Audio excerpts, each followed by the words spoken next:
Hello, good afternoon everyone. देखिए, हमने आपको जो है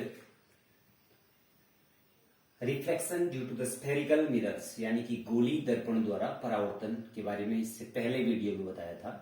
अब मैं थोड़ा सा words related to reflection due to the spherical mirrors यानी कि गोली दर्पण से जो परावर्तन होता है उसमें कुछ शब्दावली जैसे फोकस है, सेंटर ऑफ कर्वेचर है, उनके बारे में थोड़ा सा आपको बता रहा हूं, तो थोड़ा ध्यान दीजिए। देखिए,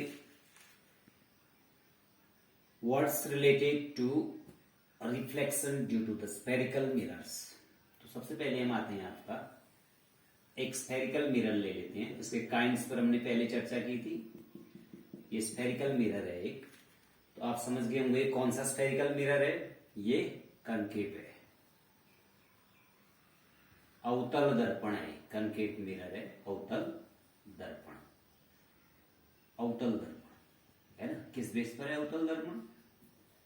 क्योंकि इसका जो कॉन्केव पार्ट्स है उस वह acts as the reflected surface, परावर्तक पृष्ठ का कार्य करेगा, और इसका जो कॉन्वेक्स पार्ट्स है, ऊपर वाला पार्ट्स है, ये जस्ट एक्स इस पर पॉलिश की रहेगी। ठीक है, तो ये बेस पर हमने पहले भी आपको बताया था कि ये काइंड्स का जो बेस होता है वो बेस होता है आपका कि रिफ्लेक्टेड सरफेस का कार्य कौन कर रहा है। तो रिफ्लेक्टेड सरफेस यहां पर जहां पॉलिश नहीं है, इस साइड ये वाला पार्ट, ये धसा हुआ पार्ट ना, ऐसे करके ये वाला पार्ट जो है, इधर वाला पार्ट से कनकेव होता है, अवतल। तो अवतल भाग पर, जैसे पानी का तल होता है ना, अवतल भाग पर जो है परावर्तन की प्रक्रिया होगी, तो वो परावर्तक पृष्ठ बन गया। तो इस आधार पर ये कॉन्केव मिरर है। ठीक है, तो देखिए, सबसे पहले एक हॉरिजेंटल लाइन है जो आप कह सकते हैं कि इस स्फेरिकल मिरर जो एक उस गोले का पार्ट से है जिसमें से एक काटा गया है, उसकी जो हॉरिजेंटल डायमीटर है, जो एक क्षैतिज व्यास है, इस क्षैतिज व्यास को हम प्रिंसिपल एक्सिस यानी कि मुख्य अक्ष कह सकते हैं। ठीक है, ये क्या हो गया, ये लाइन मुख्य अक्ष या principal axis. Principal axis, okay. तो प्रिंसिपल एक्सिस इसका नाम हो गया, इस वाली लाइन का नाम। ठीक है, तो इस लाइन का नाम क्या हो गया, प्रिंसिपल एक्सिस, मुख्य अक्ष। और ये मुख्य अक्ष इस मिरर को जिस पॉइंट पर इंटरसेक्ट कर रही है, ये बीच में, इसको हम बोलेंगे पोल, ध्रुव। ठीक, ये पॉइंट्स कौन सा हो गया, ध्रुव। ठीक है, उसके बाद अगर कोई रे प्रिंसिपल एक्सिस के पैरेलल आ रही है, ये रे कहां से आएगी, ये रे आएगी आपका उस ऑब्जेक्ट से जिसकी इमेज बनानी है, या किसी सोर्स से आ रही है। यहां से हो सकता है ये ऑब्जेक्ट है, तो ऐसे ऑब्जेक्ट भी बना सकते हैं, किसी सोर्स से आ रही है। ये रे जो है लाइट सोर्स से आ रही है ना। तो ये ray, if the ray is parallel to the principal axis, तो आफ्टर रिफ्लेक्शन, रिफ्लेक्शन के बाद यह जिस पॉइंट से होकर गुजरती है या जिस पॉइंट को प्रिंसिपल एक्सिस पर इंटरसेक्ट करती है, उसे फोकस पॉइंट कहते हैं। तो दिस इज ये फोकस पॉइंट।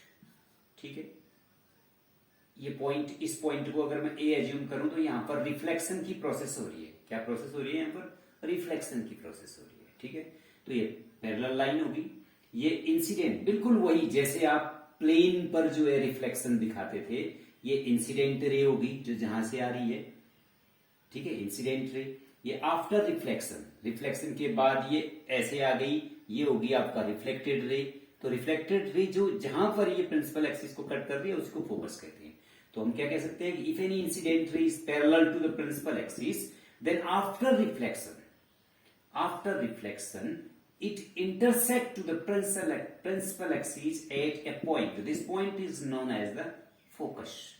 ये फोकस पॉइंट हो गया, फोकल पॉइंट भी कह सकते हो। ठीक है, ओके। तो देखिए, अच्छा, इस पर हम एक और बात बता लेते हैं। ये ए है, यहां पर मैं नॉर्मल भी डाल देता हूं। देखो, ये नॉर्मल डाल दिया मैंने। देखिए, इस पॉइंट ए पर ये नॉर्मल, ये देखिए नॉर्मल। और ये नॉर्मल जहां प्रिंसिपल एक्सिस को कट करता है, याद रखिए वो सेंटर ऑफ कर्वेचर है। यद्यपि सेंटर ऑफ कर्वेचर की और डेफिनेशन आप कह सकते हो कि अगर कोई incident ray centre of curvature से जाती है तो आफ्टर रिफ्लेक्शन के बाद वो उसी मार्ग में वापस आ जाती है, सेम टू सेम वे में बैक हो जाती है। तो इस आधार पर भी आप सेंटर ऑफ कर्वेचर को डिफाइन कर सकते हैं। बट आप ये भी कह सकते हैं कि जो नॉर्मल है वो प्रिंसिपल एक्सिस को जिस पॉइंट पर इंटरसेक्ट कर रहा है, यहां पर this is the centre of curvature, वक्रता केंद्र। क्या बोलते हैं? वक्रता केंद्र। क्या है ये वक्रता केंद्र? ये चीप जो मदर स्फीयर है, जिस स्फीयर से ये काटा गया है ये टुकड़ा, उसका सेंटर है। ओके, ये अगर मैं इस स्फीयर को पूरा कर देता हूं ऐसे करके, रोटेट करके इस स्फीयर को पूरा, तो उसका सेंटर होगा। ये बड़ा स्फीयर बनाना पड़ेगा ऐसे करके, है ना? तो ठीक है तो ये समझ गए, ये फोकस पॉइंट, ये इतना। तो क्या आ गया? ये इंसिडेंट रे, ये नॉर्मल, ये रिफ्लेक्टेड रे, ये रिफ्लेक्टेड रे हो गया, ये इंसिडेंट रे हो गया। रिफ्लेक्टेड रे प्रिंसिपल एक्सिस को जिस पॉइंट पर काटती है वो फोकस, ये बीच में नॉर्मल हो गया। ठीक है, तो ये देखो, angle of incidence I, angle of reflection R, I equal to R. तो ये रिफ्लेक्शन है और ये इसके वर्ड्स हो गए। अगर इसी केसेस में अगर मैं बात करता हूं कि ये दूसरे प्रकार का स्फेरिकल मिरर ले लिया, ये स्फेरिकल मिरर है, ये एक प्रकार का स्फेरिकल, ये कौन सा स्फेरिकल मिरर है? Which type of spherical mirror? ये स्फेरिकल मिरर जो है कि देखिए, ये यहां से कोई रे आएगी तो इसका जो कॉन्वेक्स पार्ट है, ये उभरा हुआ भाग है कॉन्वेक्स पार्ट, तो convex part acts as the reflected surface और कॉन्केव पार्ट पे पॉलिश कर रखी है, तो इसलिए कॉन्वेक्स मिरर हो गया। मैंने क्या कहा था कि मिरर क्लास पे ड्यू टू द या according to the base of reflected surface, तो रिफ्लेक्टेड सरफेस कॉन्वेक्स है इसलिए कॉन्वेक्स मिरर है। चलिए इसको भी फटाफट थोड़ा सा देख लेते हैं। इसमें भी सेम वही, ये पॉइंट प्रिंसिपल एक्सिस, ये पोल, ये पॉइंट पी पोल और ये लाइन प्रिंसिपल एक्सिस होगी। ठीक है, से एक्स वाई, इसको इसका नाम एक्स वाई रखते हैं। X Y is the principal axis and P is the pole. Okay, तो same to same, if any line is parallel to the principal axis, एक रे जो है पैरेलल प्रिंसिपल एक्सिस के पैरेलल है। आप थोड़ा ध्यान दीजिए, प्रिंसिपल एक्सिस के पैरेलल है। देखिए, अब देखो, प्रिंसिपल एक्सिस के पैरेलल है, मैंने यहां पर एक नॉर्मल डाल दिया, ये देखिए, ये नॉर्मल डाल दिया। ये जो पॉइंट है, ये पॉइंट ऑफ इंसिडेंस हो गया यहां पर, से इसको माना ए मान लेते हैं। आपतन बिंदु, जहां पर एक किरण गिर रही है, ये किरण कौन सी है? ये प्रिंसिपल वाली जो पैरेलल है, ये इंसिडेंट रे है। इंसिडेंट रे माने आपतित किरण। अब ये आई आपका नॉर्मल आ गया। ये नॉर्मल कहां पर कटेगा? इसको सी पर, सेंटर ऑफ कर्वेचर, ये उस गोली का केंद्र है जिससे ये काटा गया है, मदर स्फीयर।